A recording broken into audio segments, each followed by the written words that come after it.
Back. జాఖీర్ కామెంట్లపై జరిగిన రచ్చ మరవక ముందే రాష్ట్ర విభజనపై మరోసారి మాట్లాడారు ఏపీ ఉప ముఖ్యమంత్రి పవన్ కళ్యాణ్. తాను తెలంగాణకు వ్యతిరేకం కాదని, విభజించిన తీరుపైనే అభ్యంతరమని చెప్పారు. కాంగ్రెస్ తీరు మారలేదని, హైదరాబాద్ లో తన సభకు అనుమతి ఇవ్వలేదన్నారు. పవన్ కు కౌంటర్ ఇచ్చారు PCC chief Mahesh Kumar Goud. Cinema డైలాగులు చెప్తే నడవదని చెప్పారు. తెలంగాణ ఎలా వచ్చిందో తెలుసుకోవాలని సూచించారు. విభజన గురించి మాట్లాడితే వ్యతిరేకించినట్లేనని మహేష్ గౌడ్ చెప్పారు. ఇదే అంశంపై ఇవాళ డిఎన్ఏలో డిస్కస్ చేద్దాం. భరత్, పవన్ కళ్యాణ్ తెలంగాణ ఏర్పాటును కాదు విభజన తీరును మాత్రమే ప్రశ్నిస్తున్నానని మరోసారి చెప్పారు. సో ఇక్కడ రెండు ఇష్యూస్, విభజన జరిగిన తీరు గురించి నాకు ఒక అభిప్రాయం ఉంది, పవన్ కళ్యాణ్ చేసిన ఢిల్లీ యాత్ర మీద ఇంకొక అభిప్రాయం. విభజన జరిగిన తీరు అందరినీ బాధించింది అంటే ఛత్తీస్గఢ్ లేదా జార్ఖండ్, ఉత్తరాఖండ్లో జరిగినంత పీస్ఫుల్గా జరగలేదు. దానికి కారణం ఏంటంటే అవతల పార్టీ అప్పటి వరకు లేని సమైక్యాంధ్ర అనే కొత్త నినాదాన్ని అందుకున్నారు. 1969లో జై తెలంగాణ, తెలంగాణ ప్రత్యేక రాష్ట్రం కోసం ఉద్యమం జరిగింది. 300 మందిని కాల్ చంపారు. 1972లో జై ఆంధ్ర ఉద్యమం కూడా జరిగింది. అక్కడ కూడా చనిపోయారు. అక్కడ కూడా మాకు ప్రత్యేక రాష్ట్రం కావాలన్నారు. ఏది 6 సూత్రాల పథకం ఏదైతే ఉందో, ఇందిరాగాంధీ 6 పాయింట్ ఫార్ములా తీసుకొస్తే అక్కడ ఏమంటారు జై ఆంధ్ర ఉద్యమం కూడా జరిగింది. కానీ 2000 కేసీఆర్ దీక్ష తర్వాత సడన్గా సమైక్యాంధ్ర ఉద్యమం అనే కృత్రిమ ఉద్యమం వచ్చింది. సమైక్యాంధ్ర అనేది ఎక్కడ లేదు కదా, ఉంటే గిట్ట మరి ఆ భావన ఎక్కడ ఉండాలి? సో ఇంకోటి, విభజన జరిగినప్పుడు ఎప్పుడు కూడా తలుపులు మూసి విభజించారు. ఏ బిల్ అయినా తలుపులు మూసే విభజిస్తారు, అది గుర్తుపెట్టుకోవాలి. పవన్ కళ్యాణ్ ఆ విషయంలో సంబడి misguided. Not only Pawan Kalyan, Undavalli Arun Kumar లాంటి అడ్వకేట్స్, మేధావులు కూడా తలుపులు మూసి మా రాష్ట్రాన్ని విభజించారంటే ఏ బిల్ అయినా తలుపులు మూసే కౌంట్ చేస్తారు, అంతే కదా. అక్కడ క్లియర్గా మెజార్టీ ఉంది. కాంగ్రెస్ బీజేపీ ఇద్దరు సపోర్ట్ చేస్తున్నారు. సపోర్ట్ చేసినప్పుడు రాష్ట్ర విభజన బిల్లుకి ఎంత సపోర్ట్ కావాలి? 272 ఉంది. 340 మెంబర్స్ సపోర్ట్ చేస్తున్నారు. అయినా సరే మీరు నిరసన చేస్తే దాని బిల్లును ఆపుతామంటే కరెక్ట్ కాదు కదా. సో క్లియర్గా పార్లమెంటరీ పరంగా ఎంత మెజారిటీ ఉండాలో అంత మెజారిటీ ఉంది.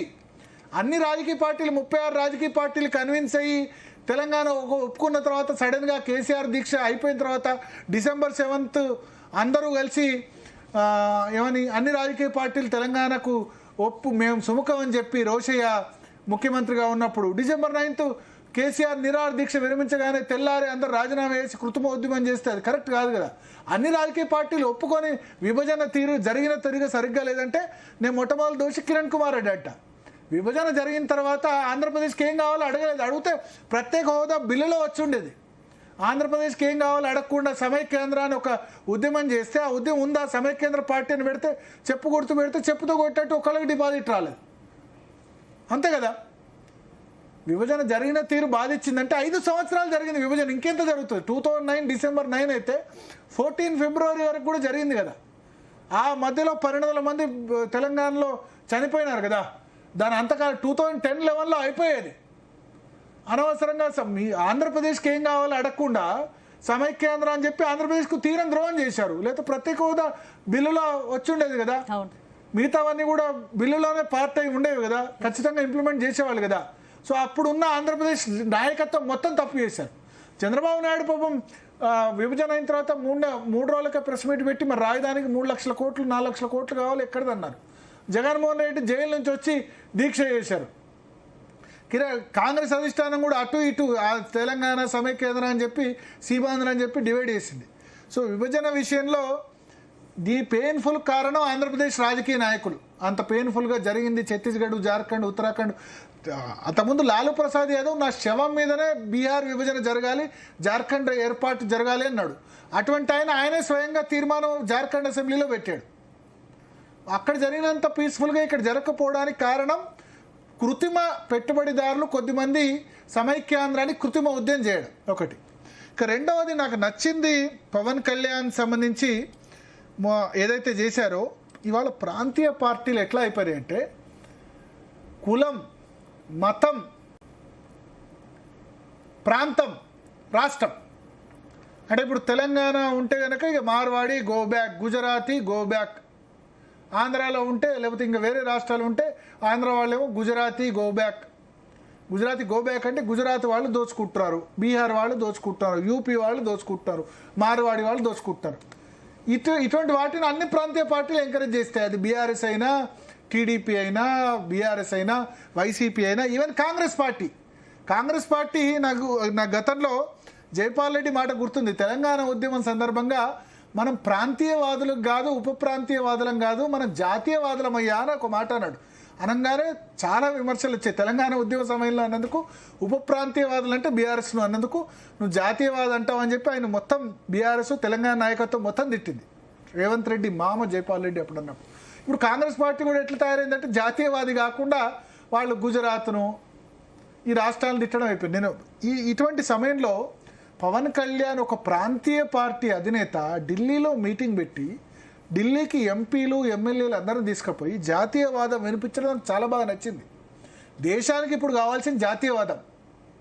మనం బీహార్ను, ఉత్తరప్రదేశ్ను, గుజరాత్ను ఇవి తిట్టుకుంటూ కూర్చుంటే హైదరాబాద్ ఈ పరిస్థితికి వస్తుందా?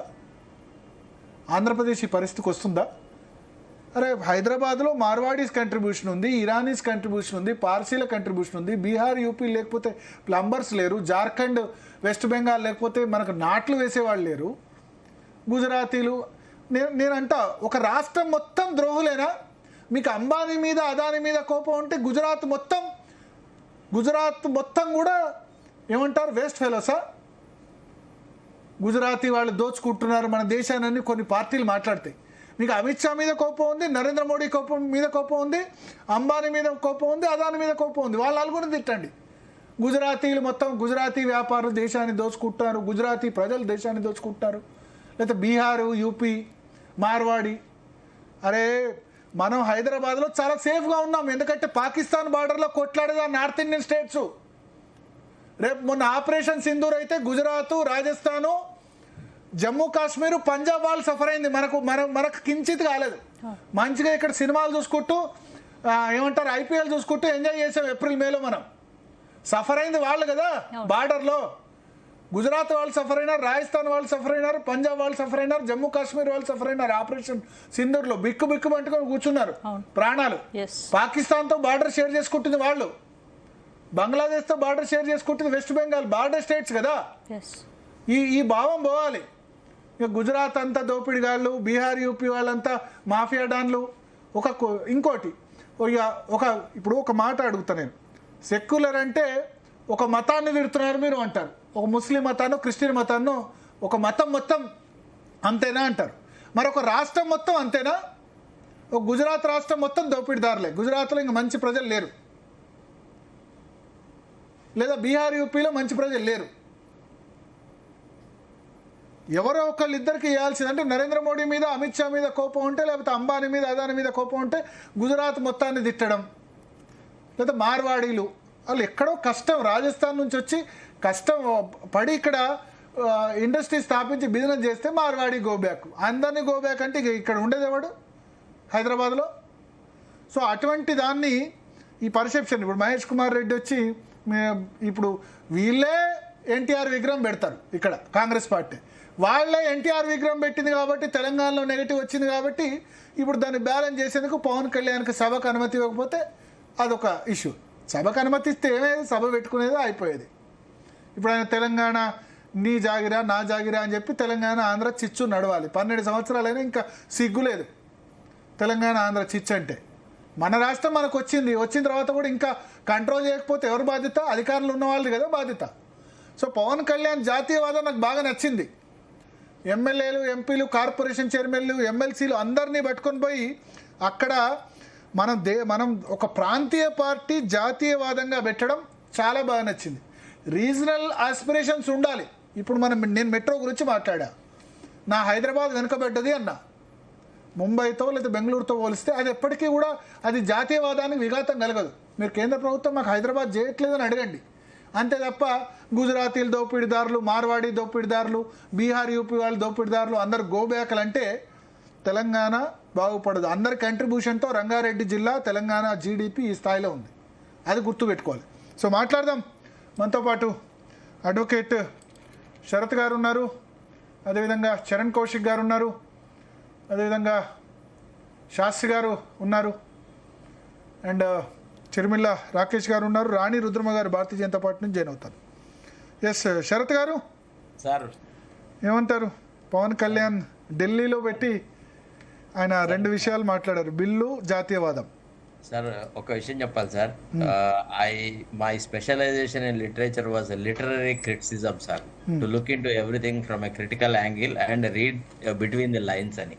ఇవాళ పవన్ కళ్యాణ్ ఢిల్లీలో పెట్టిన మీటింగ్ యొక్క సారాంశము, ఆలోచన, దాని వెనుక ఉన్నటువంటి నిగూఢమైనటువంటి ప్లాన్ ఏంటి అంటే, ఇటీవల జనసేన నాయకులు, జనసేన కార్యకర్తలు, జనసేన సంబంధించిన వాళ్ళందరూ పవన్ కళ్యాణ్కి ఎంతైతే దేశంలో ఇంపార్టెన్స్ రావాలో, రాష్ట్రంలో ఎంతైతే ఇంపార్టెన్స్ రావాలో రావట్లేదు, పవన్ కళ్యాణ్కి సెకండ్ ఫిడిల్ ప్లే చేస్తున్నాడు అనేటువంటి ఒక అపవాదం వస్తుంది. I am also a chief minister metal, నాలో కూడా ముఖ్యమంత్రి కావాల్సిన అన్ని అర్హతలు ఉన్నాయి, అన్ని కెపాసిటీస్ ఉన్నాయి అని నిరూపించుకోవడము. తర్వాత తెలుగుదేశం పార్టీలో ఒక రకమైనటువంటి ప్రెషర్ టాక్టిక్స్ ఏమైందంటే, పవన్ కళ్యాణ్ కంటే ముందు లోకేష్ను ఉరికిచ్చాలా అన్నది ఒక ఎఫర్ట్. సో ఈ యాంగిల్లో ఉన్న ఈ ఇంటర్నల్ వ్యవహారాలలో ఒక రకంగా చూడాలంటే అనునిత్యం ప్రజల మధ్యలో ఉంటున్న వ్యక్తి పవన్ కళ్యాణ్. పవన్ కళ్యాణ్ ఎప్పుడు కూడా తన మంత్రిత్వ శాఖ తీసుకున్న తర్వాత అసలు 73rd, 74th constitutional amendment act చదివి, మొన్న ఇటీవల నేను ఒక మీటింగ్లో చూసినాను, the manner in which he has understood the subject, how to reinvigorate, how to strengthen the third tier of the local administration, గ్రామ పంచాయతీలను, మున్సిపాలిటీలను చేయడము, నిధులు ఇవ్వడము, చిన్న చిన్న పనులకి మంత్రుల దాకా ఎందుకు ఉరకాలా, ఎమ్మెల్యేల దాకా ఎందుకు ఉరకాలా, లోకల్ బాడీస్ ఎందుకు స్ట్రెంథెన్ కావు అంటుంది. అంటే ఇదంతా ఒక రకంగా నిగూఢంగా, ఒక ఇండైరెక్ట్గా he wanted a national attention and he wanted to tell the whole world that I am capable of being the chief minister, and also he wanted to give confidence to Modi, we can together win the Andhra Pradesh in the next elections. అది ఆయన target sir. ఇక రెండోది తెలంగాణ మీద ఆయన చేసినటువంటి వాదన ఏదైతే ఉందో, తెలంగాణ ఫార్మేషన్ గురించి, అది మొదటి నుంచి ఆయన చెప్తున్నాడు. ఇక దానికి మనం డేట్లు వేసుకోవాలంతే.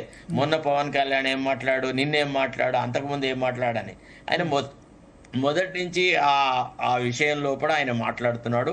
అది కొంత ఆయనకు అవగాహన రాహిత్యం. మీరు అన్నట్టుగా పార్లమెంట్లో బిల్లు పాస్ అయ్యేటప్పుడు there is something called head counting ఉంటుంది, రకరకాల వ్యవహారాలు ఉంటాయి.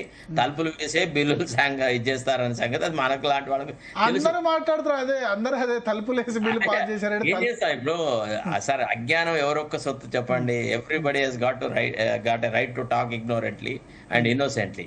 అది రెండోది. మూడోది, కొంత ప్రాంతీయవాదము అని అంటే కేవలము ప్రాంతీయవాదం మా ఒక్కళ్ళ సొత్తే అనేటువంటి భావన గల పార్టీలు మన రాష్ట్రాల్లో ఉన్నాయి, ప్రాంతీయ పార్టీలుగా. అంటే బీఆర్ఎస్ ఏంటంటే తెలంగాణ అనగానే ఇది మాకు పేటెంట్ రైట్, ఇక మేము తప్ప ఎవరు తెలంగాణ వాదే కాదు, మేమే తెలంగాణ రాష్ట్రం ఏర్పడినా, మా అసువులే బాసినారు, మేమే అదైనా విదైనా అంటారు. తర్వాత తెలంగాణ వచ్చిన తర్వాత ఏం జరిగిందో మనకు తెలుసు. ఒక కుటుంబమే తెలంగాణలో చాలా అభివృద్ధి చెందింది. ఇక అసలు మొత్తం అభివృద్ధి అంతా వాళ్ళ గుప్పిట్లోనే మిగిలిపోయింది. అదొకటి. కాంగ్రెస్ వాళ్ళకి ఏంటంటే మేమిస్తేనే తెలంగాణ వచ్చింది, మీరు ఎంతమంది ఎంపీలు ఉండ్రి, మీరు ఎంత యుద్ధం చేసినా, గతంలో కూడా యుద్ధాలు చేసినారు, ఎంతోమంది ప్రాణాలు కోల్పోయినారు, అయినా సరే వచ్చిందా అనేటువంటి మాట వాళ్ళు మాట్లాడుతున్నారు. సో మన దగ్గర అంటే రాష్ట్ర బార్డర్ దాటి ఇంకా నేషనల్ లెవెల్లో వ్యవహారాలు చేయగలిగినంత అది రావట్లేదు. ఆ నేషనలిస్ట్ అప్రోచు, నేషనల్ అవుట్లుక్ అనేది రావట్లేదు. తర్వాత కేసీఆర్ ఏమనుకున్నాడు, తెలంగాణనంతా ఒక కోటగోడలాగా చేసుకుంటే సరిపోతుంది, అంత అటు కేంద్రాన్ని తిట్టాలి, ఇటు వీని తిట్టాలి, వాని తిట్టాడని మొత్తం కాలం అంతా ఎప్పుడు కేంద్రాన్ని తిట్టుకుంటే కాలం గడిపినాడు. He try to follow the Tamil Nadu pattern of politics, DMK politics లాగా చేసినాడు. సరే, కాకపోతే ఏంటంటే డిఎంకేకు ఏఐడిఎంకేకు advantage ఏముండదంటే they were part of the union government all the time, whether it was AIADMK, whether it was DMK. And ఆ రాష్ట్రానికి సంబంధించిన ఎంపీలు కానీ మంత్రులు కానీ తమిళనాడు ఇంట్రెస్ట్ అని గిత్తత కూడా 1% నష్టం జరిగిన వాళ్ళు ఒప్పుకోరు. వాళ్ళు ఎంతైనా కొట్లాడుకున్నా ఆ స్టేట్ ఇంట్రెస్ట్ను ప్రొటెక్ట్ చేయడంలో వాళ్ళ యొక్క పట్టుదల మొక్క ఉందన్నమాట. సో అట్లాంటి పార్లమెంటు సభ్యులు ఎందుకో మన రాష్ట్రం నుంచి లేదు సార్. మనము ఇతర రాష్ట్రాలతో పోల్చి చూసినప్పుడు మన రాష్ట్ర ఎంపీలు అంతా బిజినెస్ పర్సన్స్, మొదటి నుంచి కూడా వీళ్ళకంతా బిజినెస్ ఇంట్రెస్ట్లు ఉంటాయి, వీళ్ళ వ్యవహారాలే వీరు ఎవడు లోక్సభలో మాట్లాడిన వాళ్ళు లేడు, ఏది చేసిన వాళ్ళు లేదు. సో నా దృష్టిలో కూడా పవన్ కళ్యాణ్ మాట్లాడిన దాంట్లో రవ్వంత తప్పు లేదు, కొంత పొలిటికల్ ఓవర్ టోన్స్ ఉన్నాయి. ఆయన ముఖ్యమంత్రిగా ఎదగగలిగే మెటీరియల్ ఉంది, ఆయన కేంద్రంలో ఆ ఢిల్లీలో ఆయన మీటింగ్ పెట్టడం యొక్క ఆంతర్యం అది, ఆయన అన్ని అర్హతలు ఉన్నాయి కాబట్టి అదేం తప్పులేదు. And I also don't find fault with him for his comments on Telangana. ఎందుకంటే ఇక హీఈస్ ప్రోన్ టు దట్ అండి. ఈ ఆయన ఎప్పుడు ఆంధ్రాలో ఉంది కాబట్టి కామెంట్ చేయొచ్చు. అంతే. రాకేష్ గారు ఇస్తారు ఒక్క నిమిషం. శాస్త్రి గారు ఇప్పుడు శరత్ గారు మా బిఆర్ఎస్ పార్టీ కుటుంబ పార్టీ అని చెప్పినప్పుడు ఆయనకి ఎందుకో టీడీపీ పార్టీ కుటుంబ పార్టీ లెక్క కనిపించలేదు సార్. పవన్ కళ్యాణ్ గారు అన్న కుటుంబ పార్టీ లెక్క కనిపించలేదు. కాదు సార్, ఇప్పుడు 10 ఏళ్లలో మేము కాదు సార్, 1 మినిట్ సార్, నన్ను చెప్పనివ్వండి సార్. ఇప్పుడు వసుంధరాజ్ సింధే ఉంటది, వసుంధరాజ్ సింధే బిడ్డ కొడుకుంటాడు. అది సెంట్రల్ ఏది రాజ్నాథ్ సింగ్ ఉంటాడు, రాజ్నాథ్ సింగ్ కొడుకుంటాడు, మీకు కనిపించేది. లేదా ఏక్నాథ్ షిండే ఉంటాడు, ఏక్నాథ్ షిండే కొడుకుంటాడు. కాబట్టి నేనేమంటాను, ఎక్కడనో ఏ పార్టీలు లేనాడు. ఇంకోటి, మేమేమో డైరెక్ట్ గా నామినేటెడ్ కాలేదు సార్, మేమంతా కూడా ఎలక్ట్ అయిన వాళ్ళు, రాజీనామా చేసినారు. తెలంగాణ ఉద్యమంలో ఎందుకు మీ కుటుంబమే రాజీనామా చేస్తారని మీరు అడగలేదు సార్. ఎందుకంటే దాన్ని కేటీఆర్ రాజీనామా చేయాలి, హరీష్ రావు రాజీనామా చేయాలి, కేసీఆర్ రాజీనామా చేయాలి. అప్పుడు మీకు గుర్తుకు రాలేదు సార్. నేనేమంటున్నా అంటే సార్, ఈ కామెంట్లు వద్దు సార్, అయిపోయింది తెలంగాణ రాష్ట్రం. నేను ఒకటే విజ్ఞప్తి చేస్తున్నాను సార్, రైతు బంధు దేశంలో మొదలు పెట్టింది కేసీఆర్ గారు. రాకేష్ గారు కాదు, పథకాలు కూడా చెప్తా సార్. రాకేష్ గారు మనం పవన్ కళ్యాణ్ గురించి టైం తక్కువ ఉంది, 9:30 వరకు మీకు ఇస్తాను. మీ టర్న్ లో చెప్పండి, శాస్త్రి గారి తర్వాత మీ టర్న్ లో చెప్పండి. శాస్త్రి గారు సార్, పవన్ కళ్యాణ్ గురించి మీ టర్న్ లో చెప్పండి. రాకేష్ గారు నేను ఇస్తాను మీకు ఎనఫ్ టైం. ఎస్ శాస్త్రి గారు, సో మీరు ఢిల్లీలోనే ఉన్నారు ఇప్పుడు. సో ఏంటి పవన్ కళ్యాణ్ ఢిల్లీలో మీటింగ్ పెట్టడానికి కారణం ఏంది? ఎమ్మెల్యేలు, ఎంపీలు, కార్పొరేషన్ చైర్మన్స్ నేషన్ ఫస్ట్ అన్నారు, 5 తీర్మానాలు కూడా చేశారు. అంటే ఇప్పుడు వాళ్ళు అంటే జాతీయ సమగ్రత మీద వాళ్ళు పెట్టుకోవచ్చు, అదే పెద్ద ఇబ్బంది కాదు. కానీ ఆయన అడిగిన బేసిక్ తెలంగాణకి రెస్పాన్సిబిలిటీ వాళ్ళ అన్నయ్య కదా, వాళ్ళ అన్నయ్య మెయిన్ కదా, అక్కడ చిరంజీవి కదా మెయిన్ కాంగ్రెస్ పార్టీ. మీకేమి ఇచ్చాడు రాష్ట్రంలో? ఆయన ఏం స్పీచ్ ఇచ్చాడు? ఆయన ఏమన్నాడు? హైదరాబాద్ ని ఇచ్చేయమన్నాడు. నేను మొదటి నుంచి నేను చెప్పింది ఏంటంటే, కాంగ్రెస్ పార్టీకి చట్టాలు రాయడం చేస్తాను. చట్టాలు రాయడం వాళ్ళకి రాదు, వాళ్ళు కన్వీనియంట్ గా రాశారు, సౌకర్యంగా రాసుకుంటారు, వాళ్ళ ఫ్యామిలీని ప్రొటెక్ట్ చేసుకోవడం. దిక్కుమాలి సిబిఐ యాక్ట్ రాయడం చేస్తుంది, ఒక ఈడీ యాక్ట్ రాయడం చేస్తుంది. నిన్న మీనాక్షి నటరాజన్ ఏంటి అసలు అమ్మాయిది కరెక్ట్ అది, కానీ అక్కడ ఏంటి ambiguity towards the power assigned towards the election commission returning officer. That's what supreme court has clarified. That enactment was not correct. అంటే ఏంటంటే మనకి ప్రజలకి వీళ్ళు ఏంటంటే ఆర్థిక పరమైన విషయాల మీద అవగాహన లేకపోవడం. ఏ టెస్ట్ వచ్చినట్టు అనౌన్స్ చేసేది, ఆవేశకావేశాలతో అనౌన్స్ చేస్తారు. తెలంగాణ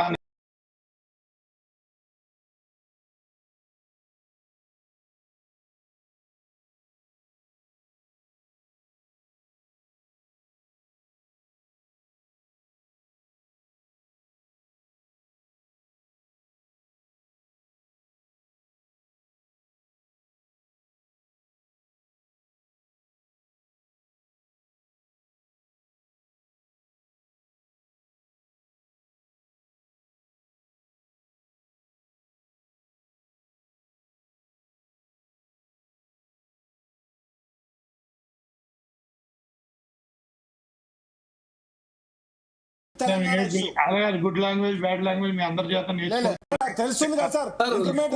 రాకేష్ గారు, ఒకసారి let me complete. Both are we are PhD scholars, PhD completed. సంవత్సరం కింద పని చేస్తలేం సార్ మేము. మాటలు మాట్లాడగలం అయితే కావచ్చు, కానీ మాకేం దందాలు లేవు సార్. మీ లెక్క కాదు, 10th కింద అయితే పని చేస్తున్నాం, చదువుకున్న కింద పని చేస్తున్నాం సార్. లే, ఈ భాష మాట్లాడకండి తెలంగాణ గురించి. దయచేసి బాగుండా చెప్తున్నాను నేను. నేనేమంటా ఎవరండి మాకు పక్కన వచ్చే ముఖ్యమంత్రి వచ్చి ఉప ముఖ్యమంత్రి వచ్చి ఇక్కడ కలుస్తారా ప్రధానమంత్రి? మీ రాష్ట్రంలో ఇల్లు కూడా లేదా మీకు? ఏం మాట్లాడుతున్నారు? ఒక్క నిమిషం రాకేష్ గారు, రాకేష్ గారు ఒక్క నిమిషం. సార్ ఇల్లు దిక్కులేదు సార్. ప్రధానమంత్రి వచ్చి ఇక్కడ కలిసిండు హైదరాబాద్ లో. రాకేష్ గారు, చరణ్ కౌశిక్ గారు ఒక్క నిమిషం. కట్టుకోనికి శాతగానోడు మీరు. ఓకే మీరు ఓకే మాట్లాడుతున్నారు మా తెలంగాణ గురించి. ఒక్క నిమిషం. ఎస్ శాస్త్రి గారు చెప్పండి. ఎస్ ఇప్పుడు దాంతో ఏంటంటే ఇప్పుడు వాళ్ళకి తెలంగాణకి వాళ్ళు అడిగారు, వాళ్ళు పోరాడుతున్నారు, ఎప్పటి నుంచి ఎన్నో ఏళ్ళ నుంచి పోరాడుతున్నారు. అని రాష్ట్ర విభజన ఏ రకంగా చేశారు అనేది ఈ రోజు కూడా ఇద్దరు ముఖ్యమంత్రులు కూర్చుని 12 ఏళ్ల తర్వాత కూడా ఆ సమస్యలు కంప్లీట్ అవ్వాలి. నేను ఇప్పుడు జార్ఖండ్, ఇవాళ పొద్దున్న జార్ఖండ్ లో ఉన్నాను, జార్ఖండ్ వెళ్ళి వచ్చాను. ఆ డెవలప్మెంట్ వాళ్ళు పర్వాలేదు, వాళ్ళు జాగ్రత్తగా వాళ్ళు కోపం అయిపోయారు. నేను దేవగారు వెళ్ళాను, నేను అక్కడికి వెళ్ళి చూశాను అది డెవలప్మెంట్. అసలు అప్పుడు వెళ్ళిన దేవగారు వేరు, ఇప్పుడు వెళ్ళిన దేవగారు వేరు. ఆ డెవలప్మెంట్ స్పష్టంగా కనబడుతుంది. వాళ్ళలో చీఫ్ మినిస్టర్ తో కూర్చొని డిస్కస్ చేసుకునేవలసిన విషయాలు ఏం లేవు వాళ్ళకి. మధ్యప్రదేశ్ చీఫ్ మినిస్టర్ కూర్చొని డిస్కస్ చేసుకోవాల్సిన విషయాలు ఏం లేవు. కానీ ఆంధ్రప్రదేశ్ ముఖ్యమంత్రి, తెలంగాణ ముఖ్యమంత్రి కూర్చొని డిస్కస్ చేసుకోవాల్సి ఏంటంటే యాంబిగ్విటీతో వదిలేసి ప్రధానమంత్రి లేచి నిలబెట్టించేసి 5 ఏళ్ళు కాదు 10 ఏళ్ళు, ఓకే ఓకే. అదే ఏంటిది? ఇదే is it a governance, is it a principle governance that we talk about? That is what we learn, that is what our constitution says. ఏంటంటే కాంగ్రెస్ పార్టీ రెస్పాన్సిబుల్ కాదు, కాంగ్రెస్ రెస్పాన్సిబుల్ రైతుల అకౌంట్. రేపు పొద్దున ఏమవుతుందో నేను మొదటే చెప్తున్నాను. నేను ఒక ఆర్థికవేత్తగా నేను ప్రభుత్వానికి రాసింది ఏంటంటే 76 రాష్ట్రాలు చేయండి స్పష్టంగా, ఎట్టి పరిస్థితుల్లో 76 రాష్ట్రాలు చేసి తీరాలి. ఈ దేశం ఆర్థికంగా నిలబడాలంటే ఒక ఆర్థికవేత్తలకు రాసింది ఇది. 76 రాష్ట్రాలు చేసి తీరాలి. 1,50,00,000 నుంచి ఏ రాష్ట్రం జనాభా ఉండకూడదు. అది నేను చెప్పాల్సింది నేను చెప్తాను. మీరు ఎలా చెప్పకండి, ఇలా చెప్పండి, ఇలాంటివి ఇది మీద వెళ్ళదు. ఎందుకంటే జాగీర్లు అందరూ జాగీర్లుగా ప్రతి వాళ్ళు జాగీర్లు చేసుకుందాం అనుకుంటున్నారు. ప్రతి రాష్ట్రం 1,50,00,000 నుంచి దాటడానికి లేదు. 10 లక్షల కోట్ల రూపాయల అప్పు దేవుడి కిందకి దిగి వచ్చిన ట్యాక్స్ వాళ్ళు ఎవడు మాట దేవుడు. 10 లక్షల కోట్ల రూపాయల అప్పు పైనుంచి దేవుడి కిందకి దిగి వచ్చిన చేతలేని ప్రతి రాష్ట్రం 10 లక్షల కోట్లు, తమిళనాడు 10 లక్షల కోట్లు, ఆంధ్ర 10 లక్షల కోట్లు, తెలంగాణ 10 లక్షల కోట్లు, మొత్తం అన్ని 10 లక్షలు దాటిపోయినాయి. మొత్తం దేశం అంతా దాటిపోయింది. కాబట్టి ఏ మాటలు ఆర్థిక వ్యవస్థ మీద, రాజనీతి వ్యవస్థ మీద అర్థం తెలియకుండా రాజనీతి శాస్త్రాన్ని అర్థశాస్త్రాన్ని కలిపేసి ఏదో దాన్ని సెంటిమెంటల్ ఎమోషనల్ మీద లాగేసి ఇలాగే వస్తుంది. ఇప్పుడు ఏమంటున్నా ఒక పార్టీ కాదు, ఒక పార్టీ రిలైజ్ అయ్యి మాట్లాడే పరిస్థితి వస్తుంది. పొద్దున ఆయన ఇంట్లో వాళ్ళ అన్నయ్య కూడా ప్రశ్నించుకోవాల్సి వస్తుంది. ఇలా డౌటే లేదు. నేను ముందు వాళ్ళ అన్నయ్యతో మొదలెట్టాను. ఒక పార్టీని ఇచ్చేసేది ఓకే, పార్టీ చెప్పాల్సిన అవసరం నాకు లేదు. అందులో నేను అలా నేను ఆయన చెప్పినట్టుగా నేను హార్వర్డ్ లో చదువుకున్నాను, స్టాన్ఫోర్డ్ లో చదివాను, ఐఐటి ఢిల్లీలో డాక్టరేట్ చేశాను, గొడ్లు కాసుకుంటాను, కుక్కలు కాసుకుంటాను. అది మాత్రం గ్యారెంటీ. నాకు ఏ భాష రావాలి, నా భాష పరిభాష కాల్చుకోండి సార్, కుక్కలే కాల్చుకోండి, గొడ్లనే కాల్చుకోండి.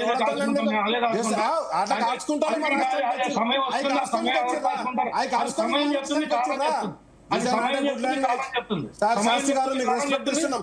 గొడ్లు కాసుకుంటున్నా, కుక్కలు కాసుకుంటున్నా, బర్రెలు కాసుకుంటున్నా, రాకేష్ గారు కూల్.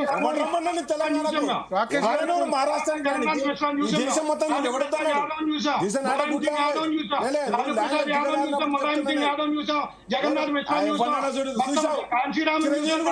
చిరంజీవి కూడా చూసాం, పార్టీ దయచేసి జాగ్రత్తగా మాట్లాడండి. మాట్లాడితే రాకేష్ గారు మీ టర్న్ అప్పుడు మాట్లాడండి. మనుషుల భాష మాట్లాడండి అనేది మళ్ళీ మీరు కాదు, మనుషుల భాష మాట్లాడమని చెప్పండి శాస్త్రి గారు. అయ్యా సరే రైట్. శాస్త్రి గారు, రాకేష్ గారు ప్లీజ్ చెప్పండి. I am not criticizing. I don't want to criticize. I want to criticize every system of this country. Okay. There is no ambiguity on it. Sir, I'm not saying. There is no ambiguity on it. I have full faith and right. I have a birthright. Right today, you go to your right search in your Andhra Pradesh. Don't come to Rakesh గారు ఒక్క నిమిషం అండి. రాకేష్ గారు please wait. Rakesh గారు please wait sir. Sastry గారిని complete చేయండి. శాస్త్రి గారు చెప్పండి. శాస్త్రి గారు చెప్పండి, టాపిక్ పైన మాట్లాడండి sir. Bharat garu, please remember one thing. This constitution is such a thing that people have created states for their own selfish reasons, not on the economical terms and economical values. That is the reason we are suffering. మీరు ఇప్పుడు ఇందాక ఏం చెప్పారు, 2వ phase metro రాలేదు, నేను ఒక season మొదటి సీజన్ వానకే మనం అటు ఇటు అయిపోయాం హైదరాబాద్ అని చెప్పి మీరే అన్నారు, అయిపోయారన్నారు. ఎందుకన్నారు? మనకు అది క్లారిటీ లేదు. ఆ క్లారిటీ లేదు. ఎందుకంటే గబగబా మొత్తం రాష్ట్రాన్ని విభజన చేయాలి, క్యాపిటల్ ఓ రాష్ట్రానికి క్యాపిటల్ లేకుండా విభజన చేద్దాం, 10 సంవత్సరాలు కామన్ క్యాపిటల్. ఎక్కడ 10 సంవత్సరాలు కామన్ క్యాపిటల్? అది జరిగేది. చిరంజీవి రాజ్యసభలో ఏమన్నాడు, మీరు దాన్ని యూనియన్ టెరిటరీ చేయండి అన్నాడు. ఆ మాట అన్నాడు కదా, రాజ్యసభలో చదవమనండి, రాజ్యసభ స్పీచ్ తీసి చదవమనండి. సో నేను చెప్పేది ఏంటంటే, మీరు మొత్తం step urge the Prime Minister, and I have already written the Prime Minister, I have explained to the Prime Minister 76 states are needed, not today, tomorrow, it will be done. 76 రాష్ట్రాలు జరిగి తీరాల్సిందే, ఎందుకంటే వేరే ఆప్షన్ లేదు. ఈ డెప్ట్ policy నుంచి బయటపడాలంటే డెప్ట్ లో ట్రాప్ అయిపోయాం, పూర్తిగా ట్రాప్ అయిపోయి ఇమోషనల్ సెంటిమెంటల్ వర్డ్స్ తో సామాన్యుడికి కావాల్సిన కొనుగోలు శక్తి మీద అడ్రస్ చేయలేని దౌర్భాగ్య మేనేజ్మెంట్ అడ్రస్ చేయలేని దౌర్భాగ్య స్థితి. అందుకని ఆయనకి కూడా అర్థమై ఉంటుంది చివరికి ఇదంతా చేపెట్టే వ్యవహారం నేను ముందే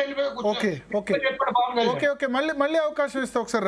రాణి రుద్రమ గారు జాయిన్ అయ్యారు, అదేవిధంగా చరణ్ కౌశిక్ గారు, రాకేష్ గారు ఉన్నారు. రాణి రుద్రమ గారు ఇవాళ రాణి రుద్రమ గారు జాయిన్ అయ్యారు, అదేవిధంగా చరణ్ కౌశిక్ గారు, రాకేష్ గారు ఉన్నారు. రాణి రుద్రమ గారు ఇవాళ పవన్ కళ్యాణ్ మాట్లాడిన తర్వాత మహేష్ కుమార్ గౌడ్ ప్రెస్ మీట్ పెట్టారు, పీసీ చీఫ్. ఇదంతా బీజేపీ చేయిస్తోంది, నరేంద్ర మోడీ పవన్ కళ్యాణ్ని చంద్రబాబు నాయుడిని హైదరాబాద్లో కలిసిన తర్వాత ఇవన్నీ డెవలప్మెంట్స్ అవుతున్నాయి అంటున్నారు. ఇదంతా బీజేపీ ప్లాన్ అంటున్నారు. ఇప్పుడు భరత్ గారు, మీకు అట్లనే ప్యానెల్లో ఉన్న పెద్దలకి, జీ తెలుగు ప్రేక్షకులందరికీ కూడా అందరికి నమస్తే. ఇష్యూ ఏంటంటే, నరేంద్ర మోడీ గారు అంత పవర్ఫుల్ అయిపోయిందండి. ఇవాళ భారతీయ జనతా పార్టీకి తెలియకుండా తెలంగాణ రాష్ట్రంలో ఈగ కదలదు, ఆంధ్రప్రదేశ్ లో ఈగ కదలదు, భారతదేశంలో ఎక్కడ ఎవరు ప్రెస్ మీట్ పెట్టినా ఏం జరిగినా అదంతా బీజేపీ చేయిస్తుంది అని మాట్లాడడం అలవాటు అయిపోయింది. సరే, మేము కూడా దాన్ని పాజిటివ్ గానే తీసుకుంటున్నాం. ఎందుకంటే ఇవాళ ఇక్కడ రేవంత్ రెడ్డి గారు ప్రెస్ మీట్ పెట్టిండ్రు, ఆయనకి వేరే విదేశాల నుంచి పైసలు రాకుండా బీజేపీ అడ్డం పడుతుంది అంటారు, లేకపోతే ఆయన ఇంకేదో పని చేయకపోతే మా కేంద్ర మంత్రులు అడ్డం పడ్డారంటారు. ఇవాళ అక్కడ ఎవరు జనసేన నాయకుడు పవన్ కళ్యాణ్ గారు, ఆయన ఏదో మొత్తం భారతదేశం అంతా ఆయన విస్తరించాలని పెట్టుకున్నాడా, లేకపోతే దేని కొరకు పెట్టుకున్నాడు? ఆయన ఆంధ్రప్రదేశ్ లో కూడా వారికి వేరే ఒక ప్రొఫెసర్ కి జరిగినటువంటి పంచాయతీలో వచ్చి ఇక్కడేదో చేస్తానంటే దానికి మొత్తం నరేంద్ర మోడీ గారు ఎన్నుకున్నారు, బీజేపీ ఎన్నుకున్నారంటే పవన్ కళ్యాణ్ గారు వారు ఒక రాష్ట్రానికి డిప్యూటీ చీఫ్ మినిస్టర్, మా ఎన్డీఏ గవర్నమెంట్ లో భాగస్వాములుగా ఉన్నటువంటి వ్యక్తి, వారికి ఆరోగ్యం బాగలేక ఆపరేషన్ అయితే చూడడానికి వెళ్ళిన నరేంద్ర మోడీ గారు. అది కట్టసి అండి, హ్యూమన్ కట్టసి అది. దానికి కూడా వెనకాల ఆయన కూర్చున్నది గంట సేపు. ఆ గంట సేపు పోయి కూర్చొని మంచి చెడు అడిగి తెలుసుకొని మొత్తం వ్యూహాలన్నీ పన్ని చెప్పి వస్తారండి. ఇప్పుడు నిజంగా అంటే మనం మనుషులం కదా, అసలు మా పార్టీలో భాగస్వాములు కాకపోయినా కూడా నిజంగా అయితే ఆయన వెళ్ళాలి, తప్పేముంది? ఒక రాష్ట్ర డిప్యూటీ చీఫ్ మినిస్టర్ కి ఆరోగ్యం బాగాలేకపోతే వెళ్ళి చూడొద్దా? ఒకవేళ నిజంగానే కేసీఆర్ గారికి బాగాలేకపోతే కూడా నరేంద్ర మోడీ గారు వచ్చి చూస్తారు కావచ్చు, కాదనంటమా మనం? అయినంత మాత్రాన, కలిసినంత మాత్రాన వెనకాల వాళ్ళే ఉండి చేపిస్తున్నారు అని అంటే, అసలు ఉండి చేయించాలి అనుకుంటే ఇంటికి పోకుండా కూడా చేయించవచ్చు కదా. అట్లా చేయించాలనే వ్యూహం ఉంటే, అసలు మాకేం సంబంధం లేదు అని దులుపుకోవాలనేటువంటిది కనుక ఉంటే అసలు ఇంటికి పోకుండా కూడా చేయించవచ్చు. ప్రధానమంత్రి గారు చేయించదలుచుకుంటే ఏ పార్టీతోటైనా ఏదైనా చేయించగలరు. రేవంత్ రెడ్డి గారితో కూడా ప్రధానమంత్రి చేయిస్తున్నారని బీఆర్ఎస్ వాళ్ళు కూడా మా మీద మాటలు అంటున్నారు. అందుకే నేనేమంటున్నా అంటే, ఇక వాళ్ళు చేసేటటువంటి విమర్శల గురించి మనం ఎంత తక్కువ మాట్లాడుకుంటే అంత మంచిది. పవన్ కళ్యాణ్ గారు వారు స్వతహాగా ఒక రాజకీయ పార్టీ పెట్టుకున్నారు, దాదాపు 15 ఏళ్ల సంది కొట్లాడుతున్నారు. ఆయన ఉమ్మడి ఆంధ్రప్రదేశ్ లో ఉన్ననాడు కొట్లాడిండు, ఇవాళ 2 రాష్ట్రాలు సపరేట్ అయినాక కొట్లాడిండ్రు. తెలంగాణలో పోటీ చేస్తున్నాడు, వాళ్ళ పార్టీ తరఫున పోటీ చేస్తున్నారు, ఆంధ్రప్రదేశ్ లో పోటీ చేస్తున్నారు. బహుశా ఇప్పుడు దేశం అంతా కూడా చేస్తారు కావచ్చు, అది వారి వ్యక్తిగత అంశము, వారి పార్టీకి సంబంధించినటువంటి అంశం. ఆయన మొదటి తీర్మానమే వికసిత్ భారత్ అన్నాడు. వికసిత్ భారత్ నరేంద్ర మోడీ నాయకత్వం బలపరచాలి. రెండవ తీర్మానం జాతీయవాదం, నేషన్ ఫస్ట్ అన్నాడు. Bharatiya Janata Party ideology nation first, party next, self last. మంచిదే, అది మీరు అట్లెందుకు చూస్తున్నారు? ఇప్పుడు తెలంగాణ రాష్ట్రంలో అన్ని రాజకీయ పార్టీలు ఉంటాయి. తెలంగాణ రాష్ట్రంలో ఎన్నికలకు పోయే రాజకీయ పార్టీలన్నీ మేనిఫెస్టోలో ఏం పెడతారు, తీర్మానం ఏం పెడతారండి? తెలంగాణ అభివృద్ధి మన మొదటి లక్ష్యం అంటారు ఏ పార్టీ అయినా. అట్లనే అంటారు. ఆయన ఫస్ట్ పెట్టింది వికసిత్ భారత్, దాని అర్థం పెట్టింది నేషన్ ఫస్ట్, థర్డ్ ఆంధ్రప్రదేశ్ అన్నారు. మంచిదే కదా. Third ఇప్పుడు ఇక్కడైనా ఆంధ్రప్రదేశ్ కూడా సేమ్ ఈక్వల్, అది మంచిదే. అది నువ్వు నేషన్ ఫస్ట్ అనేటువంటిది ఏ పార్టీ అయినా కూడా యాక్సెప్ట్ చేసే అంశం. కాంగ్రెస్ పార్టీ కాదంటదా అండి నేషన్ ఫస్ట్ కానీ కాదు. జాతీయవాద భావజాలాన్ని వినిపించే భారతీయ జనతా పార్టీ నేతలు పవన్ కళ్యాణ్ సభ ఇక్కడ రద్దయితే 2-3 రోజుల వరకు ఎవరు మాట్లాడలే, సభ పెట్టనివ్వలేదు, పెట్టనివ్వకపోతే మాట్లాడలేదు, సపోర్ట్ చేయలేదు. ఇప్పుడు ఆయన గొడవ పెట్టుకుంది అమిత్ షా గురించి, అమిత్ షా మీటింగ్ గురించి. బీజేపీ లీడర్స్ ఎందుకు సైలెన్స్? ఆయన గొడవ పెట్టుకున్న దానికి అమిత్ షా గారికి ఏం సంబంధం అండి? అంటే అమిత్ షా మీటింగ్ గురించే కదా గొడవ. తప్పుడు సమాచారం అమిత్ షా మీటింగ్ గురించి ఇచ్చారనే కదా ఇచ్చారని. అంటే దాన్ని వాళ్ళు ఏ విధంగా రెస్పాండ్ అవుతారు అనేటువంటి దాన్ని బట్టి ప్రతి దానికి భారతీయ జనతా పార్టీకి ఎందుకు లింక్ ఉంటది? అసలు అమిత్ షా గారు చెప్పినారో చెప్పలేదో మాకు సంబంధం లేనటువంటి అంశం అది. అండ్ ఇంకొకటి, వారు ఒక సభ పెట్టుకుంటా అన్నారు, కాంగ్రెస్ పార్టీ వారి సభకు అనుమతి ఇవ్వలేదు. ఇవ్వకపోతే డెఫినెట్ గా ఒక రాజకీయ పార్టీకి ఎక్కడైనా సభ పెట్టుకునేటువంటి అవకాశం ఉంటది, ఆ హక్కు కూడా ఉంటది. ఇవాళ కాంగ్రెస్ పార్టీలు దేశమంతా పెట్టుకుంటారు, బీఆర్ఎస్ పార్టీలు కూడా దేశమంతా పెట్టుకుంటారు, జనసేన కూడా దేశమంతా పెట్టుకుంటది. సో వాళ్ళు అనుమతి నిరాకరణ పైన మా రాష్ట్ర అధ్యక్షుడు రామచంద్రరావు గారు ఖచ్చితంగా దానిపైన స్పందించినారు. అనుమతి నిరాకరించకూడదు, ఇచ్చేది ఉండే. ఏమో ఒక చిన్న హాల్లో ఆయన పెట్టుకునేటువంటి మీటింగ్ కోసము వీళ్ళు అనుమతి నిరాకరించి దాన్ని అంతా ఇష్యూ చేయాల్సినటువంటి అవసరం ఏమున్నది అనేటువంటిది మా రామచంద్రరావు గారు కూడా అప్పుడు స్పందించడం జరిగింది. ఇప్పుడు కూడా మేము అంటున్నాం, చాలా లేట్ గా ఒక 3 days తర్వాత స్పందించారు. ఏమంటారు? 3 days తర్వాత స్పందించారు. ఒకటి చాలా లేట్. మేము ఎప్పుడు స్పందించాలనేది కూడా మీరు డిసైడ్ చేస్తారు. అలయన్స్ పార్ట్నర్ కాదా, వదిలేస్తారా? సో వాట్ ఇప్పుడు అలయన్స్ పార్టీ అయినా మేము క్వశ్చన్ చేయబోతే, జర్నలిస్ట్ క్వశ్చన్ చేయబోతే ఎవరు చేస్తారు? అవును, నేనేమంటున్నా, ఒక సభలు సమావేశాలు పెట్టుకునే హక్కు ఉందంటారు. ఆయన జాతీయవాదం అంటున్నారు. జాతీయవాద సిద్ధాంతాన్ని, భావజాలాన్ని వ్యాప్తి చేయాల్సింది భారతీయ జనతా పార్టీ. మీరు పోస్టర్లు వేసుకోవడంలో నిమగ్నమైనారు, ఒకళ్ళ మీద ఒకళ్ళు పోస్టర్లు తిట్టుకోవడాలు నిమగ్నమైనారు. ఆయన వచ్చి జాతీయవాదం అంటున్నారు. మీ సిద్ధాంతం జాతీయవాదం, మీ సిద్ధాంతాన్ని ఆయన చెప్పి నేను జాతీయవాదం అంటారు. దాన్ని అట్లీస్ట్ మీరు వ్యాప్తి చేయకపోతే మీరు దాన్ని సపోర్ట్ అన్న చేయొచ్చు కదా. ఇప్పుడు ఒకటి, పవన్ కళ్యాణ్ గారి సిద్ధాంతము జాతీయవాదమే అవ్వచ్చు గాక, కానీ పవన్ కళ్యాణ్ గారికి దాంతో పాటు ఇంకా వేరే ఎజెండా కూడా ఉంటది. భారతీయ జనతా పార్టీ ఎజెండా తోటి వారు ఏకీభవించాల్సినటువంటి అవసరం లేదు. వారికి సంబంధించినటువంటి ఇతర వ్యవహారాలలో భారతీయ జనతా పార్టీ జోక్యం చేసుకోదు. మాకేం అవసరం? మేము కోalition గవర్నమెంట్ లో ఉన్నప్పుడు అక్కడ ఆ రాష్ట్రంలో జరుగుతున్నటువంటి తీసుకునే ప్రభుత్వ నిర్ణయాల పట్ల వరకే మా ఎజెండా ఉంటది. వేరే వేరే యాక్టివిటీస్ జనసేన దేశమంతా చేసుకుంది అనుకోండి, మాకేం సంబంధం ఉంటది దానికి? కాబట్టి ఇప్పుడు ఎప్పుడు స్పందించాలి అనేది, ఎప్పుడైనా ప్రశ్నించాలి అనేటువంటిది మీడియాకు ఎట్లయితే హక్కు ఉంటుందో, ఎప్పుడు అవసరమో ఎప్పుడు స్పందించాలనో డెసిషన్ తీసుకునే హక్కు రాజకీయ పార్టీలకు కూడా అట్లనే ఉంటది. కాబట్టి మేము ఎప్పుడు స్పందించాలనుకుంటే మేము అప్పుడు స్పందిస్తాం. అండ్ ఇప్పుడు కూడా పవన్ కళ్యాణ్ గారు మీటింగ్ పెట్టుకున్నారు ఢిల్లీలో అంటే అది వారికి ఉన్నటువంటి హక్కు, పెట్టుకుంటారు, వారి ఇష్టం అది. అయితే వారు నేషన్ ఫస్ట్ అన్నారు అంటే అది యాక్సెప్ట్ చేయాల్సినటువంటి అంశం. ప్రతి వ్యక్తి కూడా భారతదేశంలో పవన్ కళ్యాణ్ దానిలో మీ రోల్ ఏమన్నా ఉందా? ఈ లాస్ట్ 1 month గా జరుగుతున్న పరిణామాల్లో మీది ప్రధాన పాత్ర. మాకేముంటదండి, మా భారతీయ జనతా పార్టీ రోల్ ఏముంటది? వారికి ఆరోగ్యం బాగలేకపోతే మా పార్టీ నాయకులు దేశ ప్రధాని, వారు నరేంద్ర మోడీ గారు కేవలం బీజేపీ వ్యక్తి కాదు, దేశ ప్రధాని. ఒక రాష్ట్ర డిప్యూటీ చీఫ్ మినిస్టర్ ఆరోగ్యం బాగలేకపోతే వెళ్ళి చూసి వచ్చిండ్రు. అది మా రోల్, మా పార్టీకి సంబంధించిన రోల్ అది. ఎందుకంటే మోడీ గారు మా పార్టీ కార్యకర్త కాబట్టి. చరణ్ కౌశిక్ గారు, ఒక నిమిషం, రాకేష్ గారు వస్తారు మళ్ళీ మీ దగ్గర. చరణ్ కౌశిక్ గారు, ఇప్పుడు స్టార్ట్ అంతా అయింది ఎన్టీఆర్ విగ్రహం వచ్చి ఎన్టీఆర్, ఇందిరమ్మ, అంబేద్కర్ ముగ్గురు ఒకటి అని చెప్పారు. దానిలో కొంత బ్యాక్లాష్ వచ్చిందేమో తెలంగాణ వాదుల నుంచి అని చెప్పి పవన్ కళ్యాణ్ది సభ రద్దు చేశారు. అప్పటి వరకు ఎన్టీఆర్ వీరుడు, ధీరుడు, శూరుడు అందరూ తెలుసు ఎన్టీఆర్ గొప్పతనం. కానీ మీరు అమీర్పేటలో విగ్రహం పెట్టి దాన్ని పొగిడి అయిన తర్వాత కొంత బ్యాక్లాష్ రాగానే పవన్ కళ్యాణ్ది క్యాన్సిల్ చేసి ఆ తర్వాత పొన్నం ప్రభాకర్తో తిట్టించడం, ఇవాళ మహేష్ కుమార్ గౌడ్తో తిట్టించడం, అటు కొంచెం ఆంధ్ర ఎక్కువైంది, తెలంగాణలో మైనస్ అయింది కాబట్టి ఇది ప్లస్ అయింది, ఇదంతా చేస్తున్నారా? కళ్యాణ్ ఢిల్లీలో మాట్లాడితే మీరు ఇక్కడ రెస్పాండ్ కావాల్సిన అవసరం ఏంది మహేష్ కుమార్ గౌడ్? ఇప్పుడు వారు తెలంగాణ రాష్ట్ర ఏర్పాటు కావచ్చు, అమరవీరుల కుటుంబాల సంబంధించి వారు మాట్లాడారు. ఎందుకంటే తెలంగాణ రాష్ట్రంలో భారతీయ జనతా పార్టీ మేము పొత్తు పెట్టుకోమని చెప్పారు. మేము సింగిల్ గా పోటీ చేస్తామని చెప్తే మరి వాళ్ళతో పొత్తు పెట్టుకోవడం కోసం మరి ఢిల్లీ పోయి ఈ రకరకాలుగా మళ్ళీ తెలంగాణ గురించి, తెలంగాణ అమరవీరుల గురించి, తర్వాత జాతీయవాదం గురించి మాట్లాడితే మరి భారతీయ జనతా పార్టీ తెలంగాణ రాష్ట్రంలో పొత్తు పెట్టుకోవాలని చెప్పేసి పవన్ కళ్యాణ్ గారు భావిస్తురా లేదు ఆంధ్రలో లేదు తెలంగాణ కాంట్రడిక్షన్ ఉంది. మీ పీసీ చీఫ్ ఏమో బీజేపీ జయిస్తుంది అన్నారు, మీరేమో పవన్ కళ్యాణ్ పొత్తు పెట్టుకునేందుకు ఇదంతా చేస్తున్నారు అంటున్నారు. అదే సార్, తెలంగాణ రాష్ట్రానికి సంబంధించినటువంటి వివాదాస్పద వ్యాఖ్యలు ప్రతిసారి పవన్ కళ్యాణ్ గారు చేస్తారు. తెలంగాణ వచ్చినప్పుడల్లా, తెలంగాణ రాష్ట్రానికి సంబంధించి ఏ అంశం వచ్చినా కూడా పవన్ కళ్యాణ్ మాట్లాడే మాటలు తెలంగాణ ప్రజలను ఇబ్బందికరమైన వాతావరణం నెట్టే ప్రయత్నం వారు పవన్ కళ్యాణ్ గారు చేస్తా ఉన్నారు. అదే కాకుండా తెలంగాణను అవమానించే విధంగా పవన్ కళ్యాణ్ గారు మాట్లాడుతూ ఉన్నారు. గతంలో తేజస్వి సూర్య గారు మాట్లాడినప్పుడు స్పందించలేదని, నరేంద్ర మోడీ గారు మాట్లాడు స్పందించలేదని, 9 సంవత్సరాల కాల పాటు కేసీఆర్ గారు ముఖ్యమంత్రిగా ఉన్నారు. అమరుల కుటుంబాల గురించి ఆనాడు ప్రశ్నించకూడదు, ఇప్పుడు ప్రశ్నించే ప్రయత్నం. విభజన హామీలకు సంబంధించి కూడా చాలా ఉన్నాయి సార్. ఇప్పుడు తెలంగాణ మీద ఇంత ప్రేమ చూపుతున్న పవన్ కళ్యాణ్ గారు 240 సంవత్సరాలకు సంబంధించిన 9th 10th షెడ్యూల్లో చాలా అపరిష్కృతంగా ఉన్నాయి. అక్కడ వారు ఆంధ్ర రాష్ట్రంలో డిప్యూటీ సీఎం గా ఉన్నారు, వారు కేంద్రంలో ఎన్డీఏలో ఉన్నారు.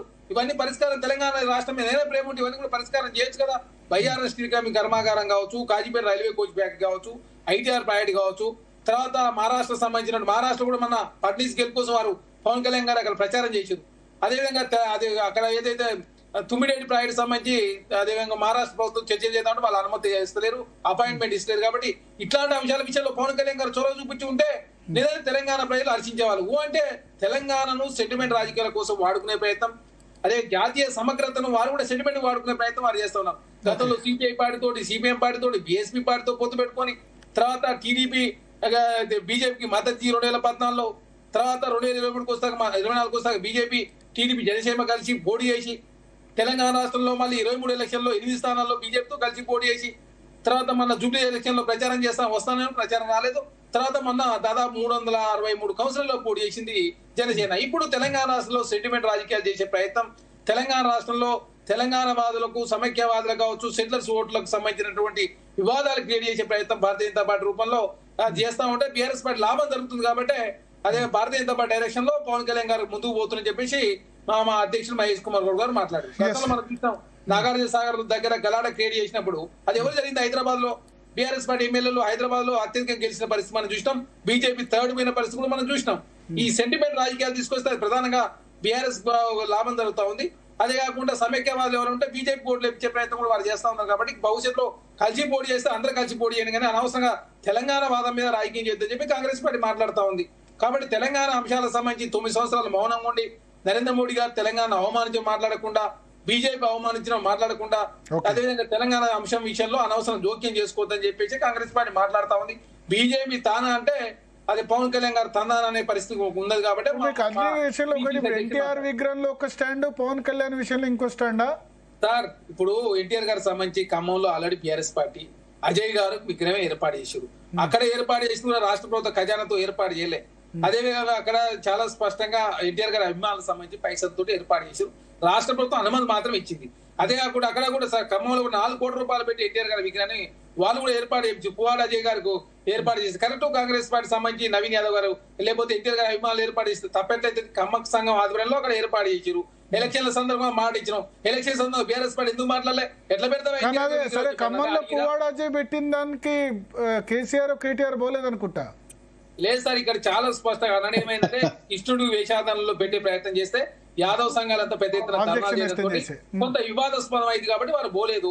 తర్వాత ఇక్కడ అంశానికి సంబంధించి మేము ఎలక్షన్ అప్పుడు రేవంత్ రెడ్డి గారు మాట ఇచ్చినాడు, మరి వీళ్ళంతా ఖండించాలి. అప్పుడు ఖండించకుండా రాకేష్ గారు సోషల్ మీడియా వేదికగా మీరు చేస్తే ఒకటి, వాళ్ళు చేస్తే ఒకటే, ఖమ్మంలో విగ్రహం పెడితే ఒకటి, వాళ్ళు చేస్తే ఒకట. ఇంకొకటి రెండోది, మీరు సెటిలర్లు ఓటు వేయందే మీకు ఇన్ని సీట్లు రావు.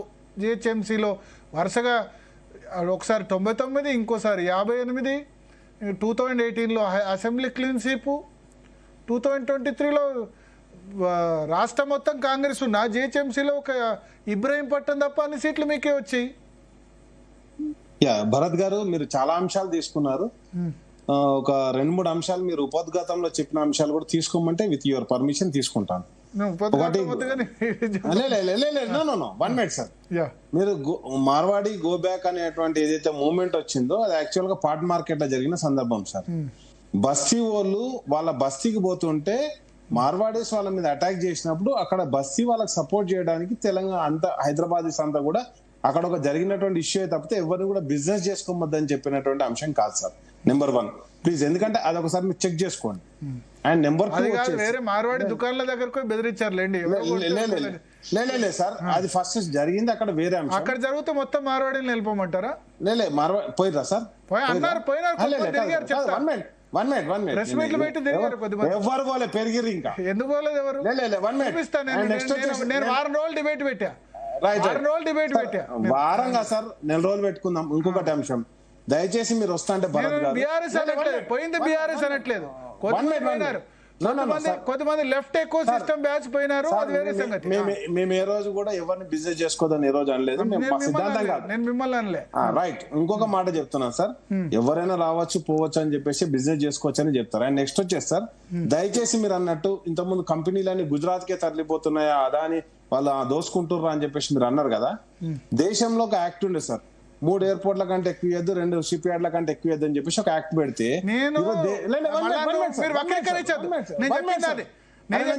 అంబానీ మీద, అదాని మీద, మోడీ అమిత్ షా మీద కోపం ఉంటే, మోడీ అమిత్ షా అదాని అంబానీ మీద కోపం ఉంటే గుజరాతీ వాళ్ళందరూ దోపిడీదారులు కాదంట. గుజరాతీ వాళ్ళందరూ దోపిడీదారులు. ఒక రాష్ట్రం మొత్తం దోపిడీదారులా? రాష్ట్రం మొత్తం దోపిడీదారులు ఎవరు లేదు. కాదు, నేను అమిత్ షాను మోడీని ఏమనలే. మీరు వాళ్ళని ఇద్దరిని తీసుకురా. మీరు అంబానీ తిట్టుకోండి, అదాని తిట్టుకోండి, మోడీ అమిత్ షా తిట్టుకోండి. గుజరాతీలంతా దోపిడీదారులు అంటే తప్పు అంటారు నేను.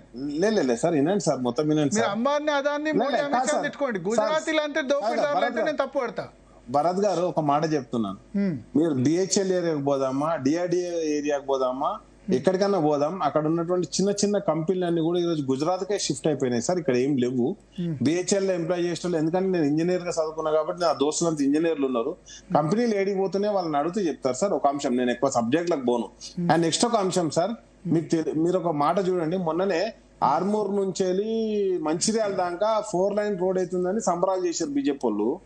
ఆడ ఎందుకు చేసారో తెలుసా సార్, రీసెంట్ గా ఓరియంట్ సిమెంట్ ఫ్యాక్టరీని అదాని కంపెనీ ఉన్నది సార్. అక్కడ 2000 ఎకరాలు అదాని కంపెనీకి ఇచ్చేసారు సార్.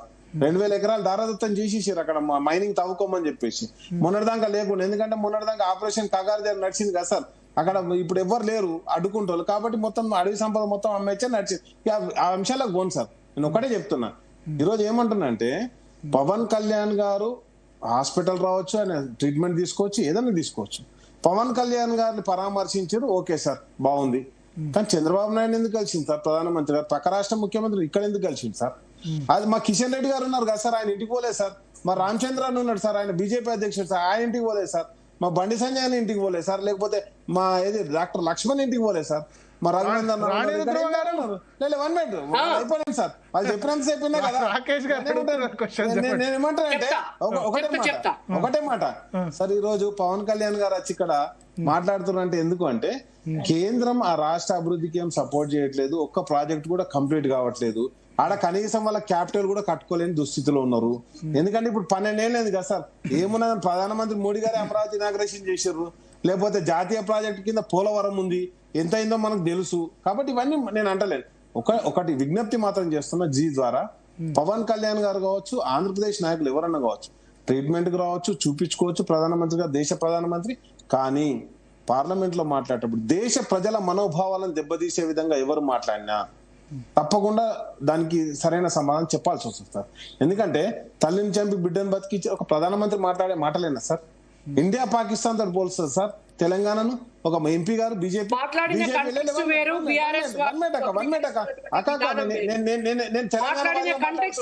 నువ్వు కూడా తెలంగాణ వాది.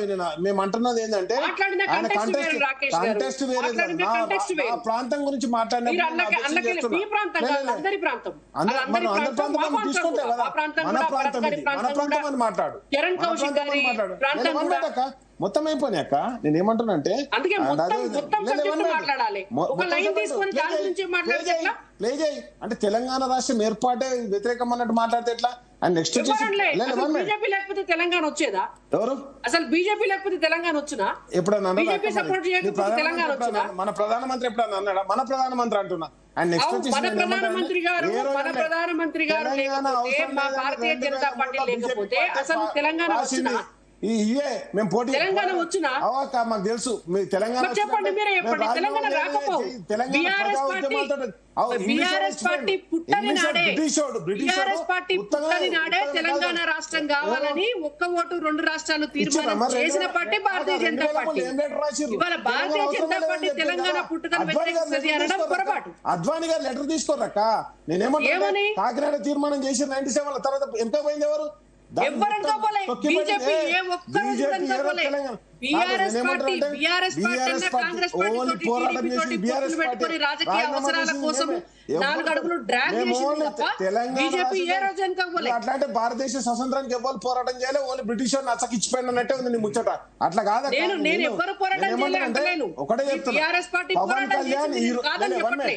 కానీ భారతీయ జనతా పార్టీ సపోర్ట్ లేకుండా తెలంగాణ రాష్ట్రం ఏర్పాటు అనేటువంటిది అసాధ్యం. భరత్ గారు, నేను ఒకటే మాట చెప్తున్నా, తెలంగాణ రాష్ట్రాన్ని సాధించుకున్నాం అందరం కలిసికట్టుగా, అన్ని పార్టీలు కావచ్చు, ఇక్కడ తెలంగాణ సబ్బన్న వర్ణాలు కలిసి పోరాటం చేసి సాధించుకున్నాం.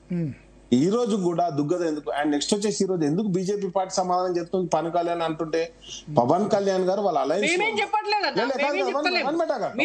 నరేంద్ర మోడీ గారిని అన్నారు కాబట్టి నేను సమాధానం చెప్తున్నాను. పవన్ కళ్యాణ్ గారి గురించి పవన్ కళ్యాణ్ సినిమాలు చూడడానికి మేము సిద్ధమే, కానీ పవన్ కళ్యాణ్ మా ప్రాంతం గురించి మాట్లాడినప్పుడే మేము ఆబ్జెక్షన్ చెప్పాం. అండ్ ఇంకొక మాట చెప్తున్నాను సార్, ఆయన కరెక్ట్ గా మా ఆవిర్భావ దినోత్సవం రోజు ఇక్కడ బహిరంగ సభకు పర్మిషన్ తీసుకోన్నా, అంటే అటో ఇటో తీసుకోవచ్చు కదా.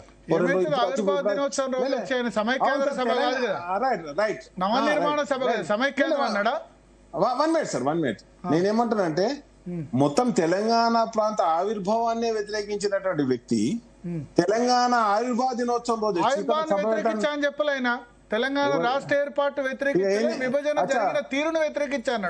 ఎట్లా జరగాలి ఆయన చెప్పి విభజన జరిగిన తీరును అప్పటికైనా పార్టీ వాళ్ళ అన్న పార్టీ నా ఇంట్రడక్షన్ లో వినండి, ఇక్కడ జనసేన ప్రతినిధి లేడు కాబట్టి నేను చెప్తాను. జనసేన ప్రతినిధి ఢిల్లీలో ఉన్నారు. నేను చెప్పాను, నేను ఆయన వ్యాఖ్యల్ని తప్పుపట్టే. విభజన జరిగిన తీరు అంటే నా ఇంట్రడక్షన్ లోనే చెప్పా, విభజన అట్లే జరుగుతుంది, తలుపులు మూసే బిల్ పాస్ చేస్తారని చెప్పాను. అండ్ నెక్స్ట్ వచ్చేసి మీరు అన్నది ఇంకొక మాట ఏంటంటే, ఈరోజు జరుగుతుంది ఏంది, మిత్రుడు చరణ్ గారు చాలా సపోర్ట్ చేశారు. సరే ఎన్టీఆర్ విగ్రహాన్ని పెట్టా అంటే ఎవరద్దన్నారు. అదే విధంగా నేను ఏమంటున్నా అంటే, మా పివి నరసింహారావు విగ్రహం ఆంధ్రప్రదేశ్ లో పెట్టండి, కాంగ్రెస్ పార్టీ ఆధ్వర్యంలో, ఆయన కాంగ్రెస్ పార్టీ ముఖ్యమంత్రి చేసిండు. చెన్నారెడ్డి విగ్రహం పెట్టండి, అదే విధంగా ఏది అక్కడ ఉన్నటువంటి టి అంజయ్య గారి విగ్రహాన్ని పెట్టండి. నేనేమంటున్నా అంటే, మొన్న పవన్ కళ్యాణ్ గారు వచ్చన్నారు కదా రోడ్డు ఫ్రెండ్ కదా, మీరు పెట్టించేది ఉండే అంటే ఇప్పుడు బీజేపీ ఫ్రెండ్ కాబట్టి మాట్లాడిచ్చారు ఇక్కడ. మీరు అంటే బీజేపీ మాట్లాడిచ్చింది పవన్ కళ్యాణ్ చెప్తారు కదా.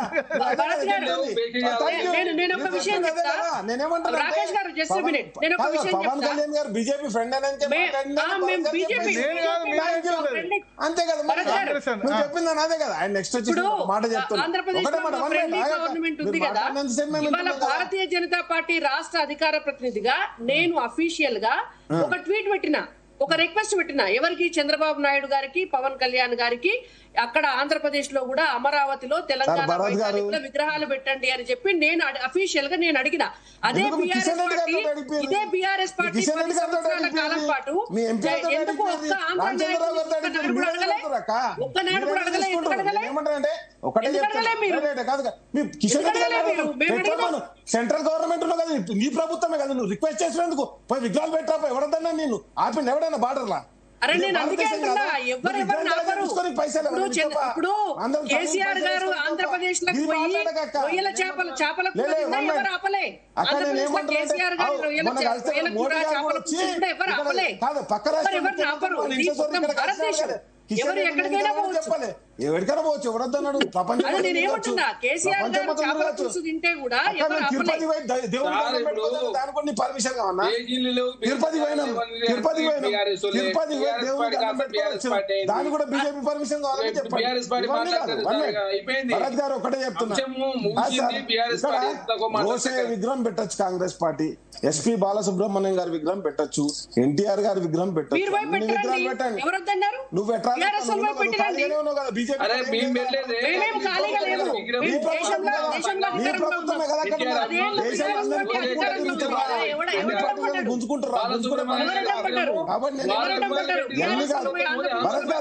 ఇంతమంది ఆడి చేస్తే మేమేం చేయలేమండి. ఎవరడ్డపడ్డారు బీఆర్ఎస్ పార్టీకి? మాట్లాడారు, మేము కేసీఆర్ గారు చేపల పులుసు తిని రావడానికి టైం ఉన్నది కానీ రాకేష్ గారు చెప్పండి. రాయలసీమ చేస్తాను చెప్పింది మీరే, అన్ని చేసి ఒక్క నిమిషం రాకేష్ గారు,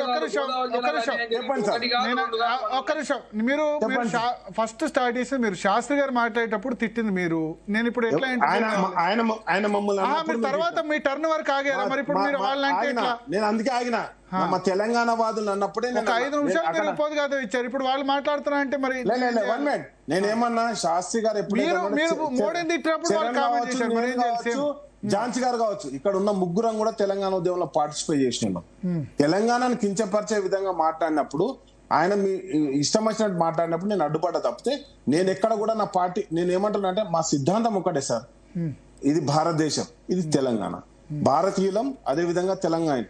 కాబట్టి మేమేమంటున్నాం, తెలంగాణను కించపరిచే విధంగా ఎవరు మాట్లాడినా తప్పకుండా అబ్జెక్షన్ లేవనెత్తుతాం. అంతకుమించి మేమేమో వాళ్ళేదో అది ఇది అని చెప్పేసి అన్నట్లేదు. ఒకటే చెప్తున్నా సార్, ఈ రోజు ఏ పార్టీ నాయకులు వచ్చి మాట్లాడినా ఎవరైనా రావచ్చు, ఎవరైనా పోవచ్చు, అది రాజకీయ వ్యక్తిగత అంశాలు సార్. కానీ ప్రాంతాన్ని మాట్లాడినప్పుడు మాత్రం తప్పకుండా వ్యతిరేకిస్తాం సార్. అదే విధంగా దేశానికి వ్యతిరేకంగా ఎవరు మాట్లాడినా కానీ తప్పకుండా వ్యతిరేకిస్తాం. ఆ విషయంలో మాకు క్లారిటీ ఉన్నది కాబట్టి మేము ఒకటే మాట చెప్తున్నాం. ఈ రోజు ఆంధ్రప్రదేశ్ నాయకులు వచ్చి ఆ రాష్ట్ర ముఖ్యమంత్రి, ఆ రాష్ట్ర ఉప ముఖ్యమంత్రి, ఆ రాష్ట్ర అభివృద్ధి గురించి కేంద్రం దగ్గర ఇవ్వమనండి, ఎక్కడన్నా రిక్వెస్టేషన్ ఇవ్వమని చెప్పండి. ఈ రాష్ట్రంలో ఆల్రెడీ పోటీ చేస్తారు సార్, పోటీ చేయకుండా ఏం లేరు. మొన్న రీసెంట్ ఎలక్షన్ లో కూడా, మన 2023 ఎలక్షన్ లో కూడా వాళ్ళు పోటీ చేశారు. కాబట్టి నేను ఏమంటున్నా అంటే, వాళ్ళు పోటీ చేయకుండా ఎవరు ఆపలేదు. రేపు పొద్దుగాల కూడా వచ్చి పోటీ చేయొచ్చు, అందరు కలిసి పోటీ చేయొచ్చు, విడిపోయి కూడా పోటీ చేయొచ్చు. నేను ఒకటే చెప్తున్నా, ఈ ప్రాంత మనోభావాలను దెబ్బతీసే విధంగా ఎవరు మాట్లాడినా అది మాత్రం వాళ్ళ గౌరవానికి తగ్గట్టుగా మేము కూడా సమాధానం ఇస్తామని చెప్పేసి మీకు విజ్ఞప్తి చేస్తాం. ఇప్పుడు చెప్పండి రాణి రుద్రం గారు. చెప్పండి. సో అప్పుడు ఆయన 2 క్వశ్చన్స్ అడిగారు. మోడీ తల్లిని చంపి బిడ్డను ఒక మాట, రెండవది చంద్రబాబు నాయుడు ఎందుకు గెలిచారు? సరే పవన్ కళ్యాణ్ గట్టి సర్జరీ అయింది, చంద్రబాబు నాయుడు హైదరాబాద్ ఎందుకు గెలిచారు అని అంటారు. కిషన్ రెడ్డి ఇంటికి ఎందుకు పోలేదు, బండి సంజయ్ ఇంటికి ఎందుకు పోలేదు, రేవంత్ రెడ్డి ఇంటికి పోవాలి కదా కనీసం. రేవంత్ రెడ్డి కలిసారు, రేవంత్ రెడ్డి కలిసి అన్నారు కదా. కాదన్నా ఎందుకు పోతారు? ఆయన పిలిస్తే పోతారు, ఆయన పిలువంది ఎట్లా పోతారు? మీరు ఇస్లియే మేరే జుడే రావు అంటారు. ఇంటికి పోతే మీరు అవుతారా? ఇంటికి పోతే బీఆర్ఎస్ అవుతారా? కిషన్ రెడ్డి అన్న కూడా విలువలేదు, కిషన్ రెడ్డి గారు కూడా విలువలేదు. భరత్ గారు, ఇప్పుడు ఎవరింటికి ఎవరు పోవటం అనేటువంటిది అది వ్యక్తిగతమైనటువంటి అంశము. సరే, అందరూ రాజకీయ నాయకులు అయినప్పుడు డెఫినెట్ గా అదొక ఏమంటారు వార్తల్లో అంశం అవుతుంది, ఖచ్చితంగా అవుతుంది. మన పవన్ కళ్యాణ్ గారిని చూడడానికి వెళ్ళిండ్రు, అదే విధంగా ఉప ముఖ్యమంత్రి ఇంటికి పోతున్నప్పుడు ముఖ్యమంత్రి ఇంటికి కూడా పోవటం వారి హోదాకు కూడా మర్యాద ఇచ్చినట్టు అవుతుంది అని చెప్పేసి ఓ అర్ధగంట వారి దగ్గర కూడా పోయి ఉంటారు మోడీ గారు. అయితే ఇందులో మీరు అన్నారు చూసిండ్రా, హైదరాబాద్ లోనే ఎందుకు పోయినారు, అదే విశాఖపట్నంలోనో విజయవాడలోనో పోవచ్చు కదా అని. అయితే ఒకటి, ఈ అంశం విషయంలో మోడీ గారు పవన్ కళ్యాణ్ గారిని చూడడానికో లేకపోతే చంద్రబాబు నాయుడు గారిని చూడడానికో ప్రోగ్రామ్ పెట్టుకోలే. వాళ్ళని చూడడానికే ప్రోగ్రామ్ పెట్టుకుంటే డెఫినెట్ గా ఆంధ్రప్రదేశ్ లోనే అమరావతిలోనే వాళ్ళు ఎక్కడైతే వాళ్ళ ఇల్లు ఉంటాయో అక్కడికి పోయేవాళ్ళు. కానీ మోడీ గారు వచ్చింది తెలంగాణ అభివృద్ధి కోసం, తెలంగాణలో 9,000 కోట్ల రూపాయల పనులకు శంకుస్థాపన ప్రారంభోత్సవాలు చేయడం కొరకు నరేంద్ర మోడీ గారు హైదరాబాద్ వచ్చింది. ఆ వచ్చిన క్రమంలో ఆ సమయంలో ఇక్కడ పవన్ కళ్యాణ్ గారు ఇక్కడనే హైదరాబాద్ లోనే ఆపరేషన్ చేయించుకొని ఇక్కడనే ఆయనకు ఉన్నటువంటి ఇంట్లో ఉన్నారు కాబట్టి వెళ్ళి కలిసిండ్రు. ఉప ముఖ్యమంత్రిని కలిసిన తర్వాత ముఖ్యమంత్రి కూడా ఏమనుకుంటాడు వాళ్ళ రాష్ట్రంలో, అరే ఉప ముఖ్యమంత్రి ఇంటికి మోడీ గారు వచ్చిపోతే మన చంద్రబాబు నాయుడు గారి ఇంటికి కూడా వచ్చిపోతే బాగుండేది కదా అని డెఫినెట్ గా ఎవరైనా అనుకుంటారు. కాబట్టి ఆయన అడిగి ఉంటాడు, ఆయన అడిగి మా ఇంటికి కూడా రండి సార్ అని ఇన్వైట్ చేసి ఉంటాడు. దానికి నరేంద్ర మోడీ గారు పోయిండ్రు.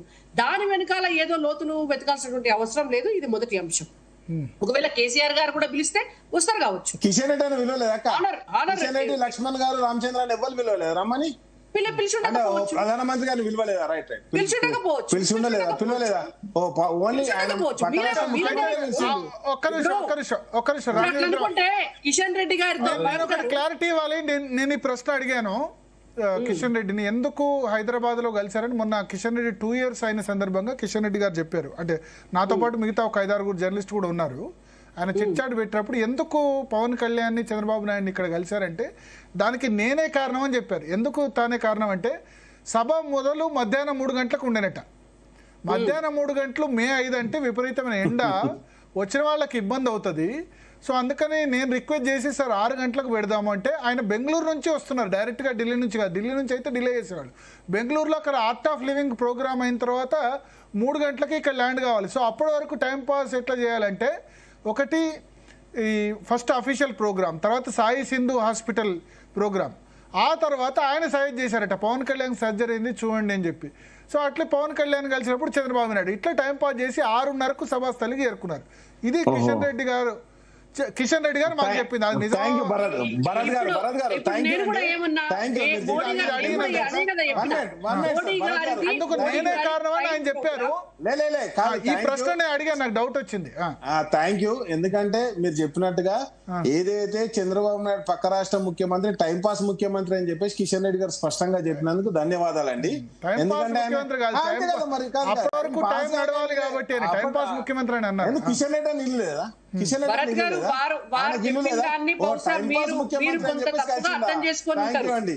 Thank you. టైం పాస్ అన్నది కన్నాను. టైం పాస్ కాదు, టైం పాస్ ముఖ్యమంత్రి అన్నానా? మీరన్నా కిషన్ రెడ్డి 3 గంటల నుంచి 6 గంటల వరకు ఏం చేయాలి ఆ సమయంలో ప్రధానమంత్రి? Right sir. Bharatiya Janata Party office ఉన్నా సార్, కార్యకర్తల సమావేశం పెట్టుకోవచ్చు. మనం ఏం చేస్తాం? అదే కిషన్ రెడ్డి గారు చెప్తాను. రాణి రుద్రమ గారు, ఇప్పుడు మోడీ గారు ఎవరిని కలవాలి అనేటువంటిది మోడీ గారు వారి ఇష్ట ప్రకారం డిసైడ్ చేసుకుంటారు. ఒకటి అఫీషియల్ ప్రోగ్రామ్ ఉన్న తర్వాత, ఇప్పుడు కేసీఆర్ గారు ముఖ్యమంత్రిగా ఉన్ననాడు ఏదన్నా ఒక ఊరికి పోతారండి, అఫీషియల్ మీటింగ్ కి సమయం ఉన్నదనుకోండి, వారి ఇష్టం, వారు ఎవరినైనా కలుస్తారు. అది వారి వ్యక్తిగతమైనటువంటి అంశం. ఇక్కడ కూడా అంతే. ఆయన వచ్చినటువంటిది మేజర్ గా ఇక్కడ ఉన్నటువంటి ప్రోగ్రామ్ ని అటెండ్ అవ్వడానికి వచ్చినారు. వచ్చినప్పుడు గ్యాప్ ఉంది, అక్కడ డిప్యూటీ సీఎం బాలేడు, ఆరోగ్యం బాలేదనే విషయం ఆయనకు తెలిసినప్పుడు డెఫినెట్ గా ఎవరైనా ప్రోగ్రామ్ పెట్టుకుంటారు. తప్పేముంది అందులో? దానికి సమయం ఉంది, వాళ్ళు వెళ్ళి కలిసినారు, దాంట్లో తప్పేముంది? దాన్ని తప్పించడానికి అవసరం ఏం లేదు. రెండో అంశం, తేజస్వి సూర్య గారు మాట్లాడినటువంటి స్పీచ్ ప్రపంచమంతా ఇన్నది. బీఆర్ఎస్ పార్టీ దానికి ఎట్లా కోడిగుడ్డు మీద ఈకలు వీకాలని ప్రయత్నం చేసినా కూడా అది సాధ్యం కాలేదు, వాళ్ళ వల్ల కాదు. ఎందుకు? తేజస్వి సూర్య గారు ఏం చెప్పినారు? ఆనాడు ఇండియా పాకిస్తాన్ ను విడగొట్టిన నాడు కూడా ఎంతో మంది భారతీయులు చనిపోయినారు. కాంగ్రెస్ పార్టీ తీసుకున్నటువంటి నిర్ణయం వల్ల జరిగినటువంటి నష్టం అది. పాకిస్తాన్ విషయంలో, ఇండియా విషయంలో నిర్ణయం తీసుకోవటం అనేటువంటి దాన్ని జాగ్రత్తగా కనుక చేసి ఉండి ఉంటే ఆనాడు జాగ్రత్తగా జరిగి ఉంటే అంతమంది చచ్చిపోయేటోళ్ళు కాదు అని. ఈనాడు తెలంగాణ రాష్ట్రం ఇచ్చేటప్పుడు కూడా కాంగ్రెస్ పార్టీ 1200 మంది అమరవీరులు చనిపోక ముందే కనుక తెలంగాణ రాష్ట్రాన్ని ఇచ్చి ఉంటే బాగుండేది అని చెప్పి వారు ఆ కాంటెక్స్ట్ లో వారు మాట్లాడింది ఆ కాంటెక్స్ట్ లో. దాన్ని ఏదో ఇష్టం వచ్చినట్టుగా తిప్పి, దాన్ని అటు నుంచి ఇటు తిప్పి మీకు కావాల్సిన విధంగా అన్వయించుకుంటే ఇవాళ ప్రజలకి అన్ని తెలుసు. తేజస్వి సూర్య గారి ట్రాన్స్లేట్ చేసుకొని తెలుగులో వినేటువంటి అవకాశం కూడా తెలుగు ప్రజలకి, తెలంగాణ ప్రజలకి కూడా ఉన్నది. కాబట్టి బీఆర్ఎస్ అబద్ధాలు చెప్పినంత మాత్రాన ఇవాళ భారతీయ జనతా పార్టీ చిత్తశుద్ధిని తెలంగాణ అభివృద్ధి విషయంలో ఎవ్వరు అడ్డుకోలేరు. ఇవాళ ప్రజలకు కూడా అర్థమవుతుంది. మొన్న ఎంపీ స్థానాల్లో ఎట్లయితే మాకు 8 సీట్లు ఇచ్చినారో ప్రజలకు కూడా ఇప్పుడు అర్థమవుతుంది. ఏమర్థమవుతుంది? కాంగ్రెస్ పార్టీకి అధికారం ఇస్తే బీజేపీ మీద బీఆర్ఎస్ పార్టీకి అధికారం ఇస్తే బీజేపీ మీద నెపం పెడుతున్నారు. బీజేపీకి అధికారం ఇస్తే అయిపోతుంది, ఇక బీజేపీ భారతీయ జనతా పార్టీకి ఓటైపోతున్నారు.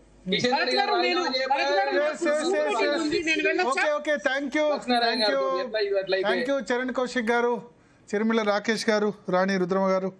సో మొత్తానికి పవన్ కళ్యాణ్ ఢిల్లీలో సమావేశం పెట్టి 5 తీర్మానాలు చేశారు. ఒకటి వికసిత్ భారత్, రెండవది నేషన్ ఫస్ట్, థర్డ్ ఆంధ్రప్రదేశ్, 4వది ఇంకా 2 తీర్మానాలు కూడా ఉన్నాయి. 4వ తీర్మానం ఆంధ్రప్రదేశ్ మీద ఉంది. 5వ తీర్మానం యువత గురించి కూడా తీర్మానం చేశారు. సో అక్కడ కూడా మళ్ళీ తెలంగాణ రాష్ట్ర విభజన జరిగిన తీరుని తప్పుపడుతున్నాను, రాష్ట్రాన్ని కాదు అంటూ కూడా ఆయన కామెంట్ చేశారు. సో రాబోయే రోజుల్లో మళ్ళీ బీఆర్ఎస్, కాంగ్రెస్ అన్ని రాజకీయ పార్టీల మీద కూడా దీని మీద స్పందించే అవకాశం ఉంది. ఏదో మొత్తాన్ని పవన్ కళ్యాణ్ వివాదం సద్దుమణిగింది అనుకుంటే మళ్ళీ ఢిల్లీలో చేసిన కామెంట్స్ ద్వారా మళ్ళీ ఇక్కడ రాజకీయ పార్టీలు ఆ విషయాన్ని మాట్లాడుతూనే ఉన్నాయి. సో రాబోయే రోజుల్లో ఇది మరింత ఏమంటారు టర్మాయిల్ క్రియేట్ చేసే అవకాశం అయితే ఖచ్చితంగా కనిపిస్తుంది. ఇది వాళ్ళ DNA. Stay tune to Zee Telugu news.